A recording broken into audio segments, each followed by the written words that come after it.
Λοιπόν, και καλείται τώρα στο βήμα ο κύριος Γιάννης Βαρουφάκης, πρόεδρος της Κοινοβουλευτικής Ομάδας Μέρα 25.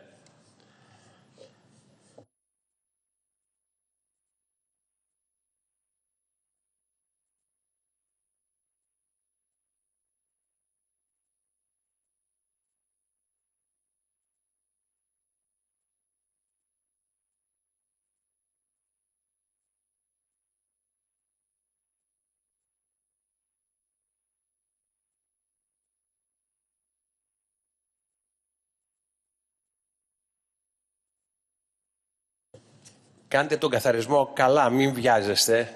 Ο ομιλητής πρέπει να συντομεύει, εσείς όχι.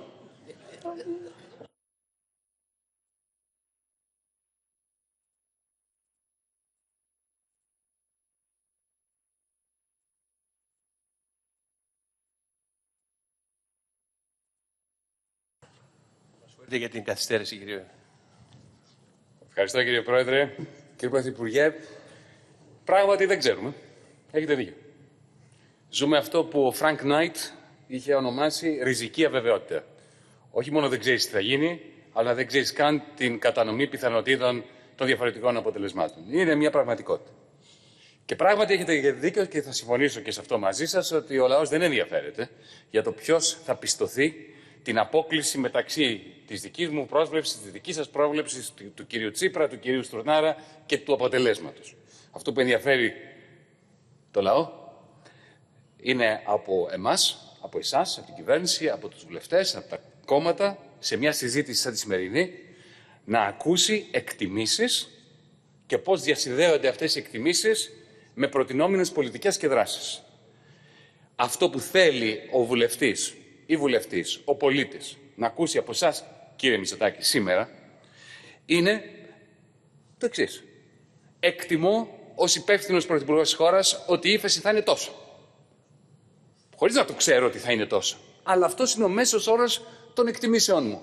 Και η κυβέρνησή μου ετοιμάζεται στη βάση αυτής της εκτίμησης να κάνει αυτό.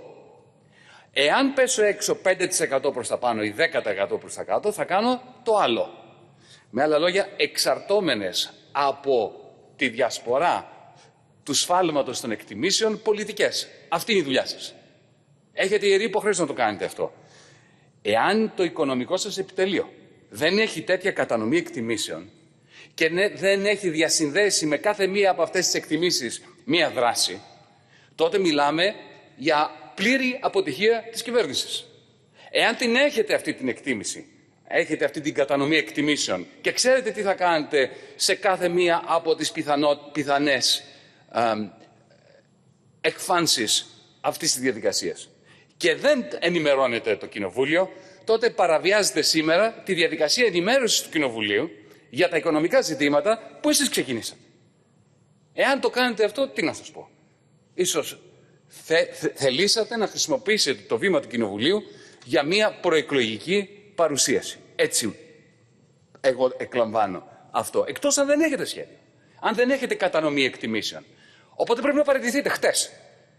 Όταν αντιμετωπίζεις αυτή τη στιγμή μια τέτοια πανδημία, μια τέτοια καταστροφή, δεν δικαιούσε ως κυβερνήτης, ως διαχειριστής της κρίσης, να μην έχεις τέτοια κατανομή εκτιμήσεων. Την έχετε, θα μας την πείτε. Οπότε επιτρέψτε μου να χρησιμοποιήσω το χρόνο και δεν θα ξοδέψω ούτε ένα λεπτό παραπάνω από αυτόν που μου έχετε δώσει, κύριε Πρόεδρε της Βουλής, να σας επαναλάβω τα 7 μου ερωτήματα. Θα τα επαναλάβω όμως στο πλαίσιο της κατανομής εκτιμήσεων. Κύριε Πρωθυπουργέ, ανάλογα με τα διαφορετικά μεγέθη της κρίσης, αν έχουμε μείον 10%, πόσα θα δανειστείτε το 20, το 21 και το 22. Αν είναι μείον 8%, πόσα θα δανειστείτε. Αν είναι μείον 15%, πόσα θα δανειστείτε. Δεύτερον, θα μειώσετε τους μισθούς στο δημόσιο.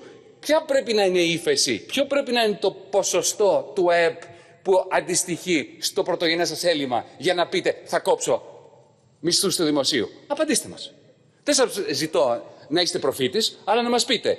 Εάν είναι πάνω από τόσο %, τότε θα αρχίσω να σκέφτομαι περικοπή μισθών στο δημόσιο. Στον ιδιωτικό τομέα, πότε, κάτω από ποιες συνθήκες θα αρχίσετε να προτείνετε σε αυτό το κοινοβούλιο να καταθέτετε προτάσεις για περικοπή του κατώτατου μισθού, για κατάργηση των συλλογικών συμβάσεων. Το ίδιο για τις συντάξεις. Ποιο πρέπει να είναι το μέγεθος του αστικού κύματος της ύφεσης για να αρχίσετε να κόβετε συντάξεις? Και ποιος θα είναι ο συσχετισμός μεταξύ του μεγέθους της ύφεσης και του μεγέθους περικοπής των συντάξεων? Πείτε το εδώ. Αυτός ήταν ο σκοπός της σημερινής μας συζήτησης. Εάν έχουμε μείον 12% λέω, πρωτογενές έλλειμμα στον προϋπολογισμό, τι πιστεύετε ότι θα είναι το μέγεθος της λιτότητας που θα σας επιβάλλει η Τρόικα του χρόνου τέτοια εποχή ή το 2022? Μια εκτίμηση. Ποια απέτηση της Τρόικας θα είναι αυτή που θα αποτελεί κόκκινη γραμμή για σας και θα τους πείτε «No pasarán» σε καμία περίπτωση? Υπάρχει? Ή θα πείτε ναι σε ό,τι σας προτείνουν ή σας επιβάλλουν? Στο θέμα των τραπεζών, σας έδωσα ένα συγκεκριμένο ερώτημα.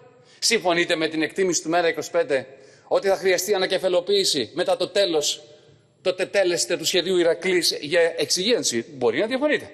Πείτε το μας όμως. Και το δεύτερο ερώτημα, το οποίο πάει πακέτο με το πρώτο. Εάν γίνει η ανακεφαλοποίηση, θα πάρετε πάλι μετοχές χωρίς ψήφο όπως έγινε επί Σαμαρά Βενιζέλου? Είναι συγκεκριμένα ερωτήματα αυτά. Και είναι εξαρτώμενα από διαφορετικές εκτιμήσεις. Τέλος, άλλη μια φορά. Άλλη μια φορά. Θα παγώσετε τον Ηρακλή? Έχω άδικο να λέω ότι αν δεν τον παγώσετε θα πρέπει να δανειστείτε άλλα 12 δισεκατομμύρια για τα αρπακτικά ταμεία? Και αν δεν έχω άδικο θα το παγώσετε, και αν δεν το παγώσετε γιατί δεν θα το παγώσετε? Ξέρετε τι σημαίνει 12 δισεκατομμύρια? Γνωρίζετε, αλλά να το ακούσει και το υπόλοιπο κοινοβούλιο και οι πολίτες που μας ακούν. 7,5% του ΑΕΠ του χρόνου. Αυτό σημαίνει. Θα πάρετε ένα δάνειο 7,5% του ΑΕΠ σε μια τέτοια κατάσταση που βρίσκεται η χώρα για να το δώσετε σε αρπακτικά ταμεία που αμέσως την επόμενη μέρα θα τα βγάλουν αυτά τα χρήματα ως συνάλλαγμα εκτός Ελλάδας? Απαντήστε μας. Είναι πολύ απλό το ερώτημα. Κύριε Πρωθυπουργέ, συμφωνήσαμε σε κάτι, ότι το ευρωομόλογο ή κάτι σαν το ευρωομόλογο είναι αναγκαία συνθήκη, όχι ικανή, αναγκαία συνθήκη για να μην επιφορτωθεί το εθνικό χρέος με το κόστος αυτής της κατάρρευσης. Και είναι ο λόγος που το ενστεριστήκατε το ευρωομόλογο. Είπατε όμως κάτι στην δευτερολογία σας, πρωτολογία σας. Είπατε ότι δίνετε, λέει, μάχη στη Σύνοδο Κορυφής, και όχι μόνο από εσάς, αλλά και συναδέρφους σας, φαντάζομαι τον Ιταλό κύριο Κόντε, τον κύριο Σάντσες κτλ., για να μην επιβαρυνθεί το εθνικό χρέος, ο προϋπολογισμός των κρατών και το εθνικό χρέος. Σοβαρά. Κύριε Μητσοτάκη, παραπληροφορήσατε το Κοινοβούλιο. Αυτό το πουλήσατε, τελείωσε το παιχνίδι αυτό. Το παιχνίδι αυτό το χάσατε. Αυτή η μάχη χάθηκε από τη στιγμή που την 9η Απριλίου αποδέχτηκε ο κύριος Σταϊκούρας εκ μέρους σας την κατάργηση της ιδέας του ευρωομόλογου και την αντικατάσταση με το δανεισμό από τον ESM, και από την στιγμή που εσείς την 25η Απριλίου αποδεχτήκατε αυτό το Ταμείο Ανάκαμψης στο οποίο αναφερθήκατε, στη βάση των εγγύσεων και των δανείων, έχει λήξει η ιστορία του ευρωομόλογου, της αναδιάρθρωσης χρέους, ώστε αυτά τα δισεκατομμύρια που θα προσθεθούν, που θα χρειαστεί η ελληνική οικονομία, να μην προσθεθούν στον ελληνικό προϋπολογισμό, στο ελληνικό έλλειμμα και βεβαίως να συσσωρευτούν πάνω στο εθνικό χρέος. Είπατε πολύ σωστά ότι είμαστε κομμάτι μιας ευρωπαϊκής οικογένειας. Δεν μπορεί μια χώρα μόνη της. Πάρα πολύ σωστά. Μια χώρα δεν αρκεί. Όμως, το προαπαιτούμενο για να σωθεί αυτή η χώρα είναι να υπάρξει τουλάχιστον ένα βέτο στη Σύνοδο Κορυφής. Εάν δεν υπάρξει κανένα βέτο, σιδηρόφραχτες ολλανδικές και γερμανικές μνημονιακές στρατιές θα περάσουν πάνω από τις χώρες μας. Και το ξέρετε αυτό. Χωρίς ένα βέτο. Κύριε Μητσοτάκη, ποιος υποχρεούται αυτή τη στιγμή να ασκήσει βέτο? Ο κύριος Μακρόν ή εσείς? Δεν υπάρχει καμία αμφιβολία ότι μακροπρόθεσμα το δημόσιο χρέος της Γαλλίας δεν είναι βιώσιμο. Αλλά συγκρίνεται το πρόβλημα που έχει η Γαλλία με το πρόβλημα που έχουμε εμείς? Εάν δεν θέσει βέτο στη Σύνοδο Κορυφής, στο Eurogroup, ο εκπρόσωπος της χώρας που θα πληγεί πιο πολύ από όλες τις άλλες χώρες, ο εκπρόσωπος της χώρας που μπορεί να έχει, ευτυχώς, μπράβο, και στην κυβέρνησή σας και στο λαό μας, της χώρας που έχει το μικρότερο αριθμό θυμάτων στον κορονοϊό, αλλά θα έχει τον μεγαλύτερο αριθμό πεινασμένων σε ολόκληρη την Ευρωπαϊκή Ένωση. Αν εσείς δεν βάλετε βέτο, έτσι ώστε να μην μετακυλιστεί το χρέος αυτό στους ώμους του ελληνικού δημόσιου χρέους, στην κυβέρνηση, στο κράτος, δεν θα υπάρξει πιθανότητα ανάκαμψης τα επόμενα 10 χρόνια. Είπατε πριν ότι το 2015, με τη δική μας κυβέρνηση, τότε που ήμασταν μαζί, ο ελληνικός λαός αναγκάστηκε να φορτωθεί στους ώμους του ένα αχρίαστο τρίτο μνημόνιο. Κοιτάξτε, το να έχουμε πολιτικές αντιπαραθέσεις μεταξύ μας είναι απολύτως θεμιτό. Θέλετε να ασκήσετε κριτική και στη δική μου υπουργική θητεία και στην κυβέρνηση ΣΥΡΙΖΑ τους πρώτους 5-6 μήνες, κάντε το. Αλλά πλήττετε τη δική σας αξιοπιστία όταν αναφέρεστε στο τρίτο μνημόνιο ως αχρίαστο. Γιατί όταν είσαι πτωχευμένος, δύο είναι οι λύσεις. Δεν υπάρχει τρίτη. Η μία λύση είναι αναδιάρθρωση χρέους, είναι αυτό που πήγαμε να κάνουμε εμείς και το απαιτήσαμε και συγκρουστήκαμε με την Τρόικα που έλεγε σε καμία περίπτωση συζήτηση για αναδιάρθρωση χρέους, ή παίρνεις μνημόνιο. Δεν υπάρχει κάτι τρίτο. Αυτά που λέγατε για επιστοληπτικές γραμμές, ας το πείτε μνημόνιο είναι. Να το πω απλά. Όταν φύγατε εσείς από την κυβέρνηση, και σταματήστε να λέτε για αυτά περί ανάπτυξης το 2014, το 2014 το ΑΕΠ σε ευρώ ήταν χαμηλότερο από ό,τι ήταν το 2013. Αυτό αφήσετε. Αλλά πέραν αυτού, και εσείς να ήσασταν στην κυβέρνηση, θα είχατε λαμβάνει 7,2 δις από την Τρόικα για να πληρώσετε 22 δις εκείνη τη χρονιά και την επόμενη χρονιά 18 δις. Ή θα γινόταν κούρεμα αυτού του χρέους, αναδιάρθρωση αυτού του χρέους, ή θα παίρνατε τρίτο μνημόνιο. Είτε εσείς είτε εμείς. Εμείς παλέψαμε να μην πάρουμε τρίτο μνημόνιο, εσείς χειροκροτάγατε από πίσω κάθε φορά που μίλαγε ο Ντάιζελμπλουμ, που ουσιαστικά τι έλεγε, πάρτε το τρίτο μνημόνιο και βάλτε τα προαπαιτούμενα. Σήμερα σας παρακολουθώ και φοβάμαι. Γιατί όταν μιλάτε για το τρίτο αχρίαστο μνημόνιο, ουσιαστικά τι λέτε? Ότι συνεχίζετε την άρνηση του διλήμματος του πτωχευμένου. Είμαστε πτωχευμένοι σήμερα, ήμασταν πτωχευμένοι το 2015, ήμασταν πτωχευμένοι το 2012, το 2011, το 2010 ως κράτος. Όταν είσαι πτωχευμένος, ή αναδιαρθρώνεις το χρέος ή παίρνεις νέο μνημονιακό δάνειο. Μιλώντας για αχρίαστο μνημόνιο το 2015, για το τρίτο, αυτό που ουσιαστικά σηματοδοτείτε είναι ότι πηγαίνετε ολοταχώς για το πέμπτο. Όπως θα κάνετε αν ήσασταν κυβέρνηση το πρώτο πεντάμινο εξάμηνο του 2015. Κύριε Πρωθυπουργέ, δεν αμφισβητήσατε τους αριθμούς της επερχόμενης λιτότητας που σας κατέθεσα. Αυτό είναι έξυπνο εκ μέρους σας, γιατί θεωρώ ότι είναι μάλιστα και μετριοπαθής.